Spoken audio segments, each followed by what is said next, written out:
Okay, so funny. Thank you for being on this video now, and it's been about a year and a half since we met. Right. And when you told me that your story can go online, I was very curious to find out what you really have to say. Okay. So I'll start with my injury. So I happened to meet with a car accident, in the US. This happened 2 years back. Exactly 2 years back, March. And so as soon as it was diagnosed, doctors in the US and everyone, they told me it would even be a tough thing for me to breathe. And I might not be able to breathe on my own. There was a really high level of injury, it was C4. But I came out of the ventilator, but still they told me I might have to have my trach on, which is a tube I had in my throat anyway. So I came to India after that, and I was admitted in this hospital. And when I met you, it was August. So from then on, we have seen some significant improvements. And now I'm at a stage where I need only, technically speaking, half a person to take care of me, not even a full person. Yeah. And as I remember,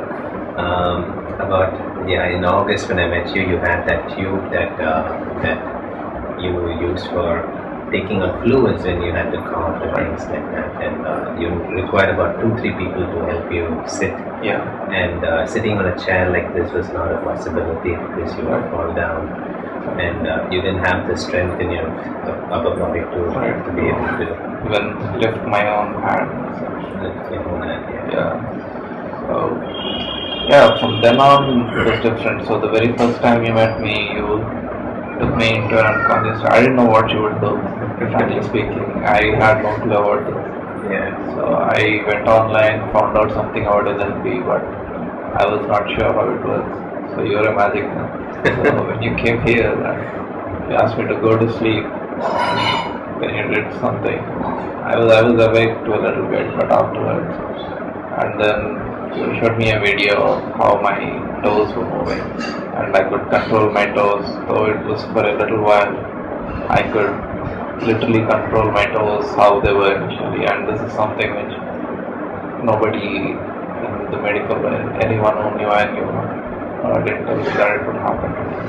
Yeah, I remember that moment. I think there was a physiotherapist who came in right after the intervention, and he was like, "Can you really do this?" And you would say right, and then the right toes would move, and the left, and then the left would move. And honestly, when I met you, even I didn't know what I was going to do. I know I came in all confident, and I know I didn't commit anything. But then, if you remember, the first day I was just sitting, and the physiotherapist and your mother and your relatives would ask, "So can you do something?" And I would say, "I don't know." And if I would just keep watching everything that was moving on. And when I started working, I got into what John would call a know-nothing state, where the therapist is in as much as a defaulted state as the client is. It's just that I have my eyes open. So it's only after I finish the work I would recollect what I did, and I know this is what I did. But when I'm doing it, it's in a complete different world altogether. And of course, when you first approached me, this came through Halini's friend.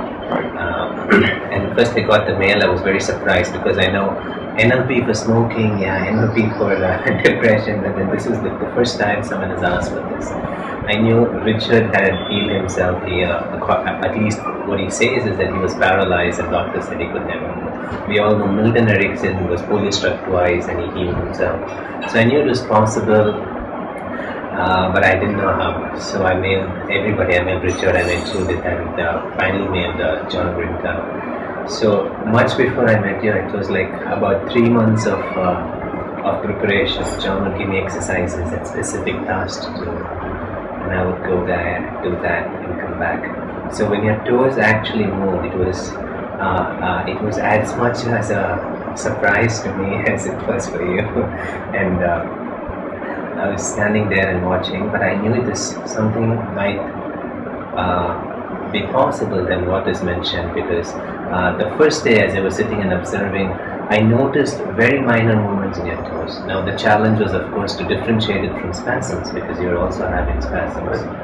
So, but then the few hours of observation allowed me to differentiate the spasm from controlled muscle movement. So that's why I chose that point as the first point of intervention, which acted in our favor, because I think what your neurologist told you is that if those tools are able to move by your control, it means that the entire neurology is intact. Exactly. So that's like the one which got the least nerve innervation, or the final nerve that goes on there.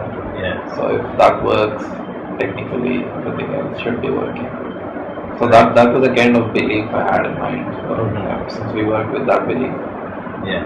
made me believe that I could get, could progress more than what I was told about. Yeah. And I remember the second time I came, very quickly, I think, not maybe about a month, maybe, you had some reports where they had put some impulse magnetic test, I don't know, some electro, and they tested, and you had a report that says that it's not possible. And again, your belief was kind of shaken. Yeah. You remember that? What happened then? I was in my undergrad, so yeah, that's what you told me. Yeah, so I had belief problems as usual again, the second time.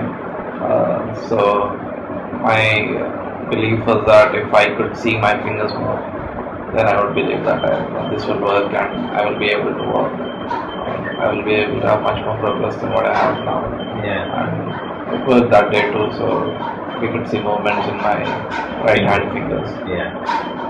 If I remember right, we were sitting outside, not in this room, and I asked you what has to happen for you to believe. Will you believe when your fingers move? And you said yes. Before I asked you that question, I had actually noticed micromuscle movements there. Okay. So, so that was so I had a lead. I thought it might be possible. And then I remember we came inside, we worked, and I took a video of your fingers moving in your orbits, with very fine controlled movements. And that became our second breakthrough. And I think at that moment, we showed the video to a neurologist as well. I don't know. Yeah, it was one of my therapists. One of your therapists, yeah. And then he recommended, since that is possible, he changed your physiotherapy to include weights. Yeah. Including weights, Weights in the sense I have started. So he believed that my muscles shouldn't go waste. So he asked me to go on electrical stimulations to keep my muscles intact, so that once I start moving, then weakness of the muscle shouldn't be affected. Yeah. So I've been doing that, and I don't have significant wastage of muscles in my palm because of that. They were intact then what they were at that time. Yeah. That's good. So I also understand that as a consequence of that, instead of just being in a maintenance mode, it became into a more proactive mode, so that the muscles are active. Right. So after that, I've gotten into using more weight. I've gotten stronger gradually, Yeah. and being mentally strong is different from that. So knowing that you would go much more than this is very different from knowing that you would just stay there and working on it. That's really difficult. Yeah. So this, I think, the whole program took me to that level where I know that I would achieve this. And that keeps you motivated. And it's been 2 years, and I should say I'm still motivated. Instead of just sheer willpower, it was the progress and seeing results and clues that things can move on. Exactly. That must mean a lot. Yeah, so after second time I thought you had to come in for any of this to happen. So I was waiting, and the second to third time was a lot of time, and it was a lot of months, I remember. So the third time you came in, that was a requirement, that's what we worked on. So wherein you taught me how to achieve all of this myself. And after that I've started practicing every day, and I could see moments in my unconscious state wherein my mom or someone would take a video of my finger movements and toe movements, and then I even observed movement of my ankle first it took me a lot of time and required me to go into a very deep altered state. But afterwards, I could even do it at a higher level. I didn't need to go that deep. And Yeah. so I did this for a couple of months, and after that, I started using it in a different way. So so whenever I need anything, I would just go into my unconscious state and keep myself in the place where it happens. Mm-hmm. And gradually it would happen. It would give me a belief that that would happen, and slowly I would get to that place. And the best result I've seen of this one is when I got my trach out. So I remember this month of March, where I thought I should get it out in the next 1 or 2 months. That was an aggressive goal because I was totally dependent on it until March. And You're talking about the tube that. yeah, the trach tube that I had. Yeah. So the goal was to breathe by myself and not use that. So I had to cough whatever was there in my lungs. If that would clog, then I would suffocate. So the tube was there to put a pipe inside and take that out. So I practiced and I had a spirometer which was my benchmark. Yeah. The first goal was to reach 1000. Mm-hmm. Or I had a 3-ball spirometer, so all 3 balls should get up. That was the first goal. And that happened in a couple of weeks. I don't know how it happened. I used to only get 1.5 balls up, or one ball, the second ball like half a distance up. So one day suddenly all the 3 balls rose up. And that was good. I had more confidence and that I could do this in 1 month. So in that 1 month, I reached my spirometer goals. And after that was my testing month, where I would not allow anyone to put a tube and I would cough everything out myself. So this month was a little tough, I should say, because there were times when I'd almost pass out, but I would not let anyone put a tube in because I knew that I would take this out. And I did this for the whole April month, and I got my tube out in the first week of May. And you passed an entire winter without it. Yes. Yeah, till date, I should say that. I passed another winter, and that's a big deal. Yeah. And my lung capacities, etc., are 80 to 90% close to a normal person's. So I'm kind of very normal in that area, which is quite unusual for my level. Of course. In fact, I remember the first 2 times I was working with you, when we were doing some intense practice. So, especially when you were moving your fingers, there would be hours when you're in an altered state and you're lifting your hand and then it would fall down and then lift, and you would have done it about 200, 300 times. And there were moments when you used to start breathing so heavily, and I used to get concerned because I don't know how it is affecting your body, and in fact I would place my hand on your chest to see if your heart is beating fine. I knew you told me your heart pacemaker is there, but still, because if I remember right, you were not even able to take in deep breaths and hold it, so your breathing was you were compensating with the rest of your body. Yeah. So compared to that, now without the tube and the deep breaths that you're taking in now is a significant progress. And to me, it's a classic case of where you're using your consciousness and the unconsciousness to work together for the optimum result. Where you're with your conscious, you're setting a goal and you're saying, this is what I want. You're setting a direction and allowing the unconscious, without worrying about the mechanics, to fulfill that for you. Exactly. So yeah, the moment you look into how is this thing going to happen, and you start to derive, okay, first this should happen, etc. That's not the way it happens. Yeah. You should not get into that's my experience. You should not get into the way it works. You just know that it works and it will happen. I completely agree with you on that. In fact, I tell my participants, I give them the story of a horse and a rider, and I say, well, the job of the rider is to cue to the horse in which direction he or she wants to go, and then the horse decides which leg to lift and how to balance the weight. Right. Yeah, that's very interesting to know. And for me, I think what was very interesting with working with you was how quickly you were picking it up. And the third time when I came here and you learned to do all this by yourself, I remember writing that time I felt that, okay, now he's sustained. He can do this without me. So the next time I go there, it has to only be because I am able to get into another plane altogether. So, so here we are. I think after many months, maybe about 10 months. Yeah, Yeah. it's been around 10 months, something like that. And but in all these 10 months, you've been continuing to use these principles. Yeah, so I use it in my everyday life, in my therapy. So I look to big goals part to you, and the smaller goals which I believe I could accomplish, something like I have to maintain my own sitting balance at least for 5 minutes. And goals like this, I do them before I go to sleep. I kind of put myself in that situation.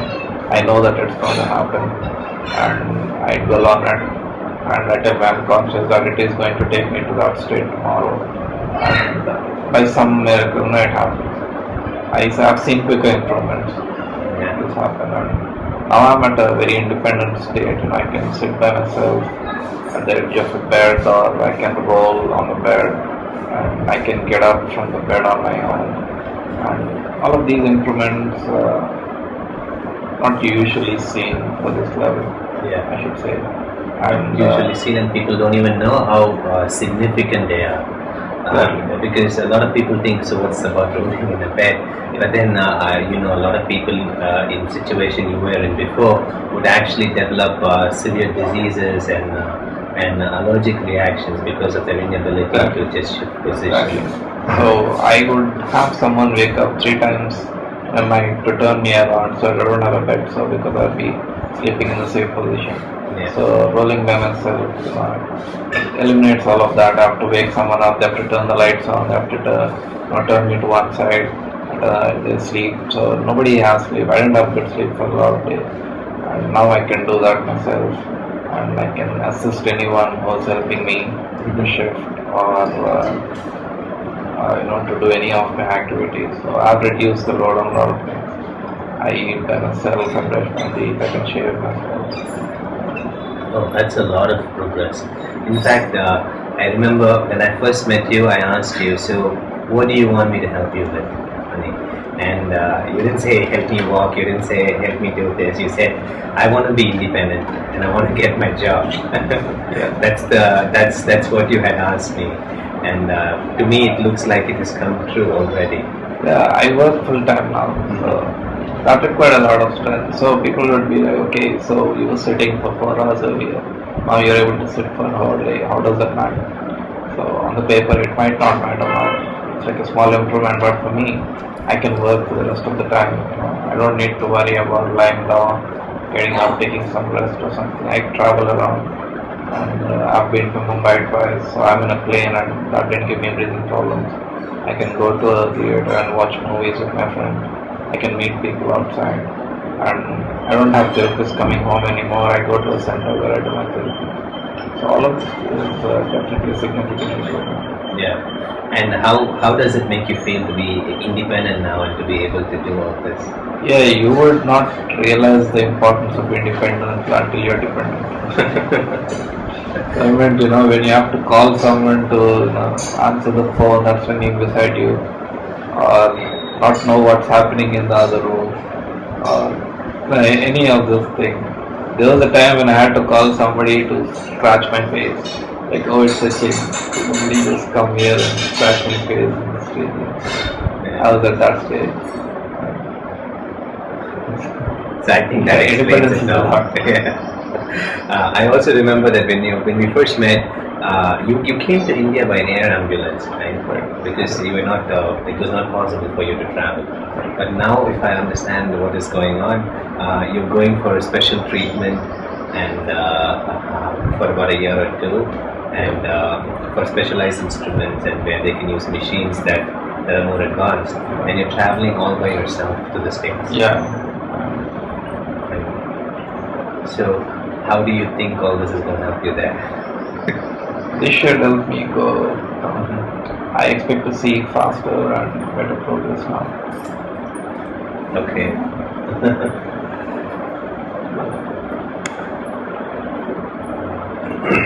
Okay, so anything else that you want to say before we wind up? Yeah, I would like to thank Rajnita for referring me to you. And we should thank John Linder for all his help. Of course, I think John was very gracious. In fact, he didn't monetarily ask me for anything. He just chose to help, and it's a lot of effort because every time we would work for, say, a day, I would write about 10 to 15 pages of sensory-based report to him, and he would patiently go over all that and then suggest me of what to do next. And then I would work on myself, and then I would come up with exercises, share it with him, and then finally come and meet you again. So yes, my sincere thanks to him. Yeah, and I should say this is different from the other NLPs that people have been doing. So I have some of my other friends whom I have told about this, and they met some people who claim to be NLP practitioners. And what they did was not what you are doing. So that's really different. So everyone is an NLP practitioner. Now they do a small course and they're like, yes, I can do it, but it's different. Yeah. I apologize that I told you I was not available for the other Yeah. clients, but now I think I have some more practitioners. So if you want to send your friends, I can refer people I think can do a good job. Yeah.